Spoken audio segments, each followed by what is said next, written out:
तत्त्वाय नारायणाय गुरुभ्यो नमः। क्रीं क्रीं भूतनाथाय नमः। ॐ त्रीं त्रीं त्रिजटाय नमः। ॐ लीं दिव्यचेतनानन्दाय नमः। ॐ सिद्धाश्रमस्य समस्तगुरुभ्यो नमः। नमस्कार। हम लोग गुरु गीता पर श्रवण मनन चिंतन कर रहे हैं। भगवान ने गुरु गीता सुनाते सुनाते गुरु का स्वरूप क्या है, शिष्य को कैसे होना चाहिए, ध्यान क्या करना चाहिए और गुरु गीता का ध्यान करने से, गुरु गीता में लिखे गए जो निर्देश हैं उनके ऊपर ध्यान करने से मोक्ष की प्राप्ति कैसे होती है वो बताया, और मुक्तावस्था क्या होती है वो बताया। मुक्तात्मा कौन होते हैं, उनके क्या गुण होते हैं, लक्षण क्या होते हैं वो भी बताया। ये सब बताने के बाद भगवान ने कहा, भगवान को समझ में आ गया कि कुछ लोगों को अपनी लौकिक इच्छाएं पूरी करने की भी इच्छा होगी, तो उन लौकिक इच्छाओं को कैसे पूरी किया जाए, तो उसका भी प्रयोग अब आगे के श्लोकों में भगवान ने हमको बताया है। उसका हम लोग अब श्रवण करते हैं। कहते हैं, इदं तु भक्ति भावेन पठते शृणुते यदि लिखित्वा तत् प्रदातव्यम तत्सर्वं सफलम भवेत्। यदि कोई गुरु गीता पढ़ता है, सुनता है, हम पढ़ रहे हैं, आप सुन रहे हैं, ठीक है, कोई पढ़ता है, कोई सुनता है और कोई लिखता है, कहते हैं उनके जितनी भी इच्छाएं हैं, जो भी वो काम कर रहे हैं, सब कुछ सफल हो जाता है। तो यदि आपने सिंसियरली सारे के सारे गुरु गीता के जो पाठ अभी हुए हैं उनको आपने सिंसियरली सुना है, तो एक बात का भरोसा रखना, आपके कार्य मन में अभी जो होंगे वो सफल हो जाएंगे।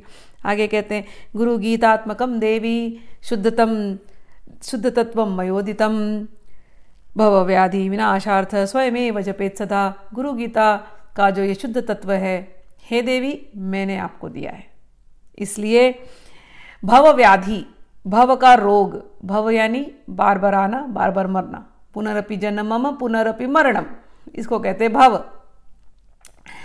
ये भव व्याधि का जो रोग है, इसके विनाशार्थ गुरु गीता का पाठ करना चाहिए। आगे कहते हैं, गुरु गीताक्षरैकं तु मंत्रराजमिमं जपेत अन्ये च विविधा मंत्रः कलम नार्हन्ति चोडशिम। गुरु गीता जपना चाहिए, और गुरु गीता के साथ साथ अगर किसी को ललिता त्रिपुर सुंदरी की दीक्षा मिली हुई है तो उनका जो मंत्र है उसको भी हमेशा जपना चाहिए। अगर वो नहीं है तो कोई बात नहीं है, केवल गुरु गीता जपें। गुरु गीता अपने आप में बहुत पावरफुल है, क्योंकि गुरु गीता में भगवान ने कहा, गुरु के चरणों का दर्शन किया तो गुरु के चरणों में हमेशा गुरु और उनकी शक्ति, अब यहाँ पर गुरु कौन है, शिव जी, शिव जी की शक्ति षोडशी ललिता त्रिपुर सुंदरी, वो साथ में ही रहते हैं दोनों, ठीक है। तो गुरु गीता का पाठ सिंसियरली करना चाहिए, देवी जी भी बहुत प्रसन्न होती हैं। अनंत फलमाप्नोति गुरु गीता न जपेन तु। अनंत अनंत फल की प्राप्ति होती है केवल गुरु गीता जपने से। जितने पाप हैं, जितने पाप हो गए हैं आपसे, उनका शमन हो जाता है, और प्रशमनम अच्छी तरीके से, स्पेशल तरीके से, और सर्व दारिद्र नाशनम, सभी प्रकार के दारिद्र की नाश हो जाता है। काल मृत्यु भय हरम, अकाल मृत्यु वगैरह है, उसका कोई भय है तो वो खत्म हो जाएगा। सर्व संकट नाशनम, यक्ष राक्षस भूतानाम चोर व्याघ्र भयापहम। यक्ष राक्षस भूत चोर इत्यादि उनसे जो प्रॉब्लम है वो सब दूर हो जाती है।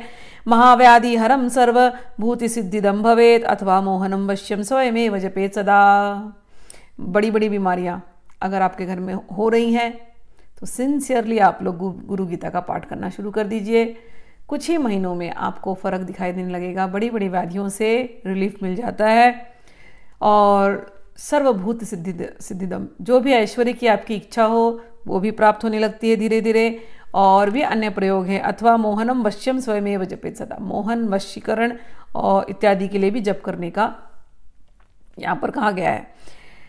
कुछ बातों को नहीं कहा, क्या कह रहे हैं, वस्त्रासने च दारिद्र्यम पाषाणे रोग संभव मेदिन्या दुखमाप्नोति काष्ठे भवति निष्फलम। कपड़े के आसन पर बैठ करके नहीं जपना है, लिखा है यहाँ पर, उससे दारिद्र्य आएगा। केवल कपड़ा, कई लोग होते हैं ना आसन नहीं खरीदते भगवान के लिए, या आसन नहीं, आलस में ऐसे कुछ भी कपड़ा डाल दो, पतला सा कपड़ा डाल देंगे और बोलेंगे अब इस पे बैठ के जप लेते हैं ना। पतले से कपड़े पर बैठ करके आप अगर इस पे ध्यान करोगे, ये गुरु मंत्र जपोगे या गुरु गीता जपोगे, दरिद्रता आएगी। नहीं करना है। पत्थर पे बैठ करके कर लेंगे, पत्थर पे बैठ के करोगे तो कह रहे हैं जैसे कहीं ना टेरेस पे गए, टेरेस पे आकर बैठ गए, हम पत्थर पे बैठ के करेंगे तो रोग संभवा। टाइल्स है, टाइल्स पर बैठ के कर, टाइल्स पत्थर है तो टाइल पे बैठ के कर लिया, रोग संभव, उससे रोग होने वाला है। मेदिन्या, मेदिना मतलब धरती, मट्टी पर बैठे हैं, धरती पर डायरेक्टली बैठ गए और करने लगे तो दुख मिलेगा। और काष्ठे, लकड़ी पर बैठ गए, लकड़ी की कोई टेबल है हम इस पे बैठ जाएंगे, लकड़ी की चेयर है हम इस पे बैठ जाएंगे, नहीं। काष्ठे भवती निष्फलम। हाँ, अब कोई कोई लोग जैसे ओल्ड हो चुके हैं, घुटना मार करके आलती पलथी मार के नहीं बैठ सकते, तो उनको चेयर पे बैठना पड़ेगा। लेकिन उनको क्या करना चाहिए, पैर के नीचे, चेयर पे आप बैठिए लेकिन आपके पैर कंबल पे होने चाहिए। इससे आप उसका निवारण कर पाओगे, आलती पलथी नहीं कर पाओ तो। आगे कहते हैं कृष्णा जिने ज्ञान सिद्धि मोक्ष मोक्ष श्री व्याग चर्मणि कुशासने ज्ञान सिद्धि सर्वसिद्धि स्तु कंबले। ज्ञान सिद्धि के लिए क्या करें, यहाँ पर व्याघ्र चर्म वगैरह का कहा गया और डियर स्किन का कहा गया, लेकिन ये तो जो लोग पर्वतों में रहते हैं उनके लिए पॉसिबल है शायद। हम लोगों के लिए क्या करना चाहिए, कुशासने ज्ञान सिद्धि। कुश का आसन होता है, घास का आसन रखना है और उसके ऊपर कंबल बिछाना है। अगर घास नहीं है, अभी तो घास हमको मिल नहीं सकती है, ये गाँव के लिए कि सूखी घास मिल गई तो आपने बिछा लिया। हम घरों में रहते हैं तो हमें क्या करना चाहिए, थिक कंबल, ब्लैंकेट, रग, इतना बड़ा रग हो कि आप पूरी तरह बैठ जाएं। ऐसा नहीं, कई बार मैंने देखा छोटा सा लोग रग रखते हैं, रग छोटा सा कारपेट रखते हैं और बैठ जाते हैं। उनका पैर जमीन पर है और दोनों पैर जमीन को टच कर रहे हैं, उनका फीट जमीन को टच कर रहा है। नहीं, इतना छोटा आसन में कभी नहीं बैठना होता है।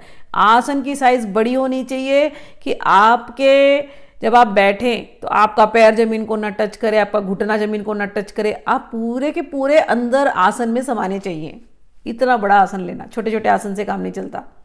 छोटे छोटे आसन से करेंगे तो फिर इसका फल नहीं मिलता। ठीक, तो लिखा है बहुत क्लियरली, कुशासने मोटी मोटी कंबल, पतला सा पतला नहीं, मोटा कंबल लेना। कुशैर्वा दुर्वया देवी आसने शुभ्र कंबले उपविश्य ततो देवी जपेद एकाग्र मानसः। फिर से कहा है कुशासन मिल गया तो ठीक, दुर्वा डाल सकते हो यदि अपने आसन के ऊपर, बहुत अच्छा। नहीं मिल सकता, सफेद कंबल, यहाँ लिखा है शुभ्र कंबले, सफेद कंबल प्रिफर्ड है। सफेद कंबल नहीं मिलता तो अच्छा से एक कंबल बिछाओ, उसके ऊपर भले आप सफेद एक चादर सा बिछा दो तो ताकि आसन सफेद दिखे, लेकिन कंबल होना जरूरी है, थिक कंबल। ठीक, उपविश्य ततो देवी, उसके ऊपर बैठ करके एकाग्र मन से जाप करना चाहिए। ध्येयम शुक्लम च शांति अर्थम वश्वे रक्तासनम प्रिये अभिचारे कृष्णवर्ण पीतवर्णे धनागमे। और भी कुछ प्रयोग बताए गए हैं शांति के लिए और मन शांति के लिए, घर में शांति के लिए। शुक्ल वस्त्र पर, पीले वस्त्र पर या गोल्डन कलर के वस्त्र पर या सफ़ेद रंग के वस्त्र पर बैठ करके करना चाहिए। वशीकरण इत्यादि के लिए रक्त आसन, लाल रंग के, उसके ऊपर बैठ करके करना चाहिए। यदि किसी को धन की इच्छा हो तो कंबल बिछाइए, उसके ऊपर पीला वस्त्र बिछाइए, सिल्कन वस्त्र बिछाइए, कॉटन भी चल जाएगा, उसको बिछा करके पीले वस्त्र के ऊपर धन के लिए करना चाहिए। और डायरेक्शंस बताए गए हैं। उत्तर में, उत्तरे शांति कामस्तु, यदि शांति चाहिए, पीस चाहिए, भगवान से प्रेम चाहिए तो उत्तर की तरफ मुख करके बैठ करके कीजिए ध्यान। वशीकरण करना है तो पूर्व मुख की ओर ध्यान करना है। और धन लेना है, अगर धन पाना है तो पश्चिम की ओर ध्यान करना चाहिए। आपके अंदर एक विशेष हिप्नोटिक क्वालिटी आए कि आप कहीं भी बात करें, लोग आपकी तरफ आकर्षित हों, यानी आपकी बात का प्रभाव पड़े। कई बार लोग बोलते हैं उनकी बात का प्रभाव ही नहीं पड़ता, तो उनमें आकर्षण शक्ति कम है, मैग्नेटिक पावर, मैग्नेटिज्म कम है। तो यदि आपको अपना आकर्षण बढ़ाना है, मैग्नेटिज्म बढ़ाना है, तो कहते हैं इसका आप जाप करें। मोहनम सर्वभूतानां बंध मोक्षकरम भवेत देवराज प्रियकरम सर्वलोक वशम भवेत। जो इनको भजता है, जो इन चीज़ों को, जो पूर्व मुख होकर के ईस्ट डायरेक्शन में होकर के जो गुरु गीता का पाठ करता है उसके अंदर मैग्नेटिज्म, आकर्षण पावर बढ़ती जाती है। लोग सब उसकी तरफ आकर्षित होते हैं, उसकी बात को वो सुनते हैं, वो अपनी बात का प्रभाव छोड़ पाता है। सर्वेषां स्तंभनकरं गुणानां च विवर्धनम दुष्कर्म नाशनम चैव सुकर्म सिद्धिदम भवेत्। ऐसा जो व्यक्ति होता है इतना प्रभावशाली होता है कि उसके सामने यदि उसके दुश्मन आए तो दुश्मन को वो स्तंभन कर सकता है, दुश्मन उसके सामने टिक नहीं सकते। और उसके अंदर जो गुरु गीता का पाठ रोज करता है उसके अंदर बहुत सारे ऐसे गुणों का वर्धन, ऐसे गुण बढ़ते रहते हैं। जितने भी आपके कार्य सिद्ध नहीं हो रहे थे, रुके थे किसी ऑब्स्टेकल की वजह से, सिंसियरली आप गुरु गीता का पाठ कीजिए, आपके सारे कार्य सिद्ध हो जाएंगे। और यदि नवग्रहों का भय है, लोगों के कुंडली में रहता है ना, राहु की दशा चल रही है, महाकेतु केतु की दशा चल रही है, मंगल की दशा चल रही है, परेशान हुए रहते हैं, शनि की दशा चल रही है, ये जो ग्रह हैं जो भय दे रहे हैं, यदि आप गुरु की पूजा करते हैं, गुरु को अपने जीवन में उतारते हैं, गुरु गीता नित्य पाठ करते हैं, तो ये ग्रह है ना, ये भगवान से भयभीत होते हैं। ये ग्रह आपका कुछ नहीं बिगाड़ सकेंगे जिस घर में सिंसियरली गुरु गीता का पाठ होता है। लेकिन याद रखना एक चीज, गुरु गीता का पाठ करके जो डोंट्स है ना उसको स्ट्रिक्टली फॉलो करना, सबकी निंदा चुगली और अभिमान और काम क्रोध लोभ मोह मत्सर ये नहीं पालना। ये भी पालेंगे और गुरु गीता भी करेंगे तो नहीं होने वाला। गुरु गीता करना और सबका कल्याण हो, सबका भला हो, ऐसे मन में अच्छे से रखना, तो आपके घर में सब कुछ अच्छा होगा। आगे सर्वेशा दुष्कर्म नाशनम, जो भी दुष्कर्म हो रहे हैं उसका नाश होता है और सारे काम, सारी कामनाएं सिद्ध होती हैं। असिद्ध वो हो गया। सर्वशांतिकरम नित्यम तथा वंद्य सुपुत्रदम अवैध व्यकरम स्त्रीणाम सौभाग्यदायकम सदा। कहते हैं कि जो ये गुरु गीता सर्वशांतिकरम, और किसी को पुत्र नहीं हो रहा है, पुत्र प्राप्ति की इच्छा है तो वो गुरु गीता का पाठ करें। और जो शादीशुदा सुहागन स्त्री है वो गुरु गीता का पाठ करें, उनका सौभाग्य बना रहेगा, आयु अच्छी होगी, आरोग्य मिलेगा, ऐश्वर्य पुत्र पौत्र वर्धन होगा। और जो विधवा स्त्री हैं वो भी इनका जाप करें, उनको बड़ी शांति मिलेगी और मुक्ति मिलेगी। अवैध्वम सका मातु लभते चान्य जन्मनि सर्व दुख भयम विघ्न नाशेच्छा पहारकम। सारे दुखों का नाश होता है। सर्व बाधा प्रशमनम, बहुत सुंदर एक बात कहते हैं, सर्व बाधा प्रशमनम धर्मार्थ काम मोक्षदम। ये गुरु गीता कैसा है? सर्व बाधा, जितनी भी बाधा आ रही शमन नहीं करे, प्रशमनम मतलब एकदम विशेष तरीके से उसको खत्म कर देते, पूरी तरह से जड़ मूल से। ऐसा नहीं कि अभी बाधा गई फिर से आ गई, ऐसा नहीं, जड़ मूल से बाधा समाप्त हो जाती है। जिस घर में गुरु बैठ जाते हैं तो घर दो है, एक तो आपका अपना घर जहां आप गुरु गीता पढ़ेंगे और एक आपका अपना हृदय जहां आप गुरु को स्थान देंगे। तो जिसके हृदय में गुरु बैठ गए उसके तो सारे बाधा निकल गए, और जिसके घर में गुरु बैठ गए सारी बाधा निकल गए। और धर्म अर्थ काम मोक्ष, ये 4 पुरुषार्थ ये पूरे हो जाएंगे, आपको मिल जाएंगे। और एक लाइन कहते यम यम चिंतयते कामम तम तम प्राप्नोति निश्चितम। जो जो भी आपके अंदर इच्छा है वो निश्चित ही निश्चित आपको प्राप्त होगी, इसमें कोई संशय नहीं है। कामितस्य कामधेनु कल्पना कल्पपादपः चिंतामणि स्थितिस्तस्य सर्वमंगलकारकम मोक्ष हेतु जपे नित्यम मोक्ष श्रियम वाप्नुयात् भोग कामो जपेद्यो वा तस्य काम फलप्रदम। जपे शाक्त सौरश्च गणपत्यश्च वैष्णवः शैवश्च सिद्धिदम देवी सत्यम न संचयः। कहते हैं इस गुरु गीता का पाठ सभी लोग करते हैं, याद रखना इस चीज को। शाक्त जो शक्ति के उपासक हैं, शौर जो सूर्य के उपासक हैं, वैष्णव वो भी गणपत्य जो गणपति गणेश जी की पूजा पाठ करने वाले हैं, जो शैवश्च जो शैव हैं, तो शैव वैष्णव सूर्य की उपासना करने वाले, गणपति की उपासना करने वाले, ये सभी लोग, इन सभी लोगों को गुरु गीता का पाठ करना चाहिए।